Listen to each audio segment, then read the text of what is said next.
So we will move on to our 6.8 or 11:15 presentation by the Lake County Museum Curator on the status of the Lake County Museum. And it looks like we have the team here, Lars Ewing and Clark Maccabee.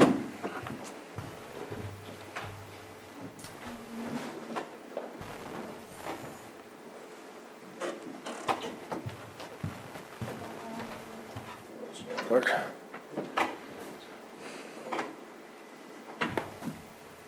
Well, good morning. Lars Ewing, Public Services Director. I'm here just to introduce Clark Maccabee, the museum curator. We have, in my time in public services, we have not come to the board with a State of the Museum's address, so to speak. So I thought it would be appropriate and helpful to just let the board, let the public know the state of the museums and where we are, where we hope to go.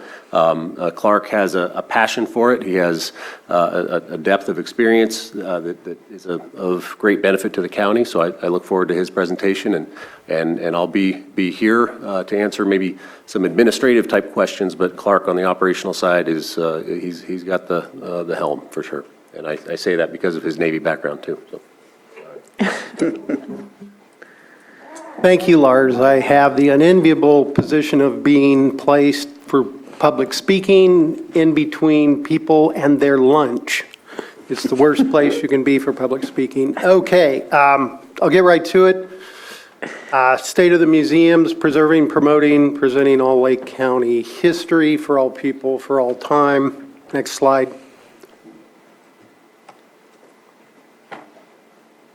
Museums matter, and it's kind of a laundry list, but museums are really important. The county, a long time ago, 1935, as a matter of fact, in the height of the Depression, decided that it was important that there be a county museum, and so that was formed. It was built between a combination of local women's groups and county money, and also work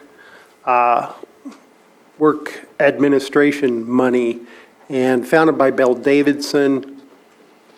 One of the important things about museums is that it's where people can come together, understand their diversity.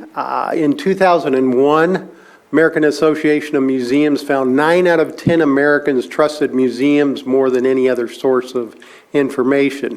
Now, a lot of stuff has transpired in the last 20 years.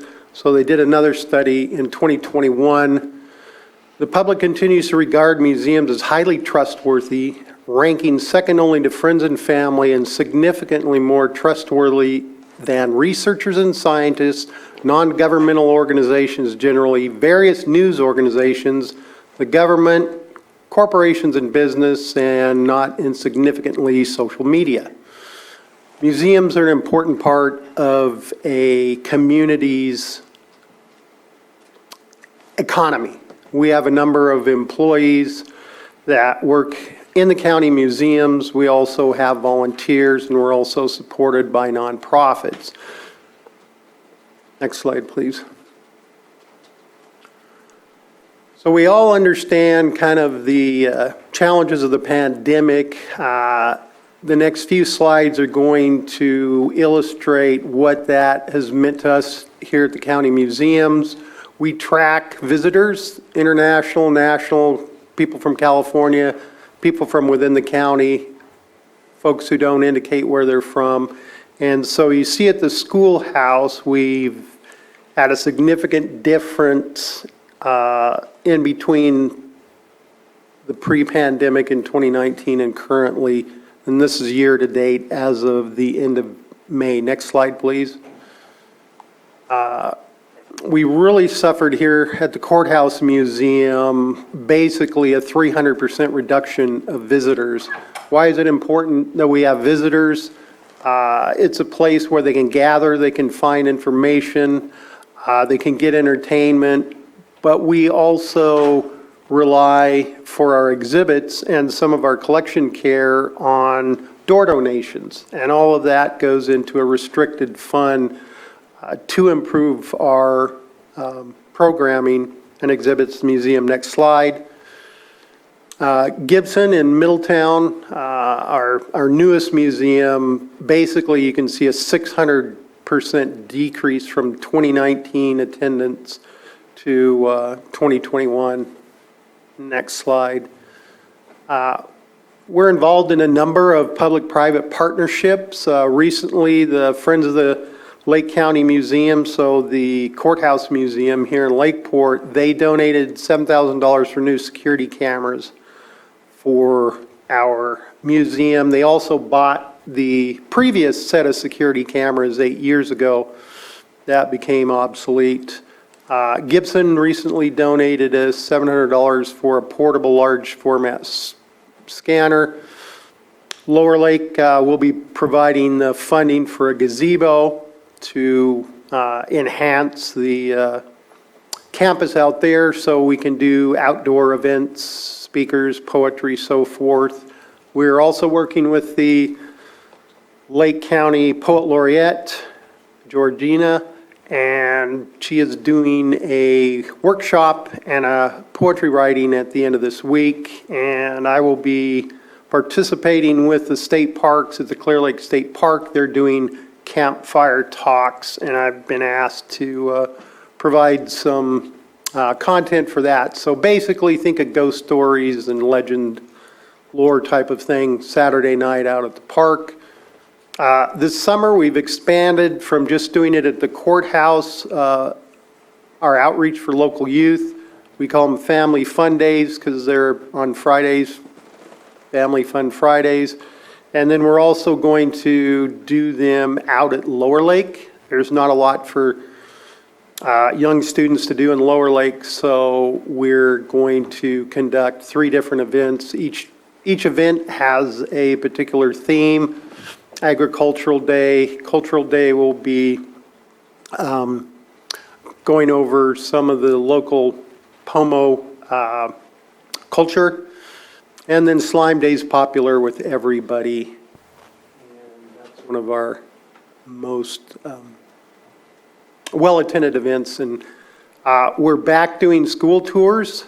And so majority of our tours at the Courthouse Museum or the Schoolhouse Museum. And we also offer through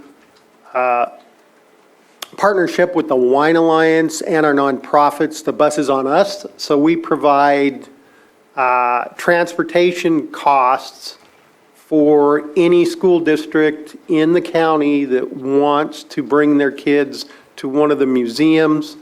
Their transportation department will send an invoice that we forward on to the respective nonprofit. So the Preservation Committee at the Schoolhouse, the Friends of Lake County Courthouse Museum here. And so in that way, every student has an opportunity to visit the museums, because here in Lake County, when they come visit our museums, that may be the only museum experience they receive as a youngster. And so we think it's really important, as do our supporting nonprofits, as does the Wine Alliance.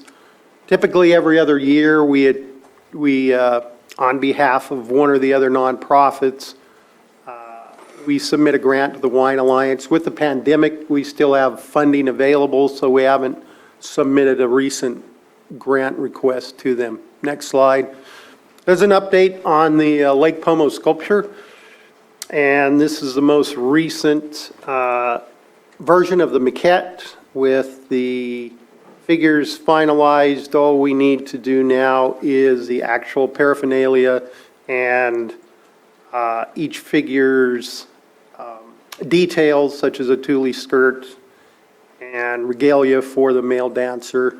To date, we've raised $45,000, and we're waiting notification on a grant to push us over the top to fund the sculpture. One of the things I found during the pandemic was we had no foot traffic. We were closed much of the time, and so we didn't have a lot of engagement with our community. And so With the addition of an assistant curator whose specialty is social media, we were able, once she came on board, to do more virtual exhibits and reach our community, even though our doors were still closed. Facebook, we had 5,700 posts in the last 3 weeks. We have 2,900 followers, which I'm quite happy about, because if you look at our peer museums, Mendocino, 1,600 followers, and I don't know if you've heard, the county is considering closing that museum because of budgetary constraints. Even far larger county population-wise, Sonoma and Napa, we have a bigger footprint online, and we use TikTok, Instagram, and YouTube. We also have a number of our oral histories. What's coming up, we typically in a year do 3 county, where we produce 1 or 2 large temporary exhibits, 2 minor exhibits, and then quarterly virtual exhibits. Our newest one is very apropos for this period of time. It's going to be on the water, so we'll discuss water rights, we'll discuss the history of the lake and the water, Cache Creek Dam, etc. Thank you. Any questions? Supervisor Pyska? Well, first of all, I love those icons. You love the what? I love the icons that somebody made, and they look. Oh, like that, yeah, that was Carolyn's, Yeah, those are great. So I appreciate the presentation. Thank you. My kids and I, we go to the libraries every summer. I mean, the museums every summer. Like to watch the changing exhibits, and we're probably a couple of those really low numbers from the last couple of years. well, we appreciate it. Remember, tell all your friends, it's the best deal for the taxpayers' money because the museum admission is free. And on a hot, hot day in the afternoon when you're out running errands, it's a nice, cool place to pop in with your kids. That's what we do. Supervisor Sabatier? I had a question about cameras. Was there a reason for installing the cameras? Were you seeing some vandalism? Were you Yes. needing to see? I'm just curious, do you still see that? Are you struggling with that? Not anymore. We did have some minor vandalism from the homeless. We also had some suspected issues with theft, and the previous cameras just didn't give us enough resolution to tell. Plus, we also expanded. We had 8 cameras originally. Now we have 12 cameras. So the back door has a camera, the entryway has a camera, and then there's better coverage within the spaces, including entry into our restricted areas such as archival storage, where we have a significant amount of very high-value objects. Right. And I'm guessing that it's possible at the state level, but I don't believe we have a historical building ordinance. Are these buildings kind of marked as historical buildings? Just to, mainly the reason I asked for the question is somebody vandalizing those buildings is more than just vandalizing a mailbox. You're vandalizing a historical monument, and just kind of curious if there's anything added to that, or if it's still seen as a building as far as our laws are concerned.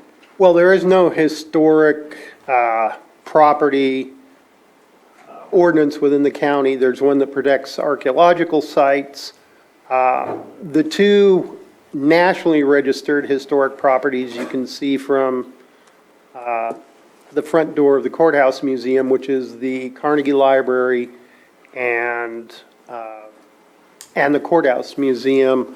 There are some state designated ones. We do not have a county register of historic places, which I encourage the board to look into, because there are certain grants we are not eligible for because we do not have a historic property ordinance. All right. And I know that I did have a conversation with Director Ewing, and this goes for most of our destinations that we try to bring people to. You don't know it's there until you smack into it. And I know that on 29, there is a directional sign for a museum in Kelseyville, or for a historical building in Kelseyville, but until you reach the schoolhouse, less than 200 yards from it, you don't know that and so I'd like to look into those things to see if we can help direct people towards those monuments that we have here, to try and increase those numbers. Yeah, and as a follow-up to that, that's one of the reasons that we're here. This is something that Clark had brought up, and we are working on behind the scenes, along with something you brought up, which is the marketing. You have not seen the 2022-23 budget, but you'll be seeing it very soon. Included in there is some additional marketing funds for museums, which this is a little bit of a well-timed presentation here. While it was not intentional, I'll jump on that opportunity, because if you don't know that those museums are there, or if you don't know what is in them, maybe you see some icons, that are up there. But what is the focus of each of those museums? So trying to draw people in, that's a big use of that increase of funding that is proposed to come from, I believe, the marketing budget into museums. Okay. But thank you for the presentation. You're most welcome. All right, I will open it up for public input if there's anybody that has any comments or questions on this item. I don't see anybody in the room. I'm looking on Zoom. I don't see anybody, so I'll bring it back to the board and say thank you. I do appreciate this presentation, and I know you and I have talked about some things, that we need to work on. One of them trying to reinvigorate the Heritage Commission, that we talked about before, looking at that. And I do agree with you that we do need some to be able to qualify for more grant funding to hold specific items, because a lot of it's stuck in Berkeley or, wherever, we don't know. So appreciate this again. And if I could just really quickly, I'm sitting up here next to Clark, but Katie Galvani in the audience, she's the deputy director. She really is the point person for Clark to provide support. He knows how to do it. We're just there to try to help him and get him the support that he needs. And Katie's the driver behind that. So I'd be remiss if I didn't say thank you to Katie. Well, then Katie. Thank you, Katie. Come on. Thank you, Katie. Supervisor Sabatier. And I will also put you on the spot with something that I also had a discussion with Director Ewing about. If you have an exhibit opening and there's a reason to create attention to get people to come to the museum to see the new exhibit, having using our public comment, just like we do kind of for our animal control, that was showing off what animals are available for adoption, coming up here, letting us know maybe on this day in history, this is what happened in Lake County, and then letting us know. It would be a great way to advertise and use this as a tool to make the public aware of what is happening. Absolutely. Yeah, we had that conversation, and this is the spur for it. So the next one, he's already researching the dates. Let's just put it that way. Nice. All right, thanks again, and we appreciate your presentation.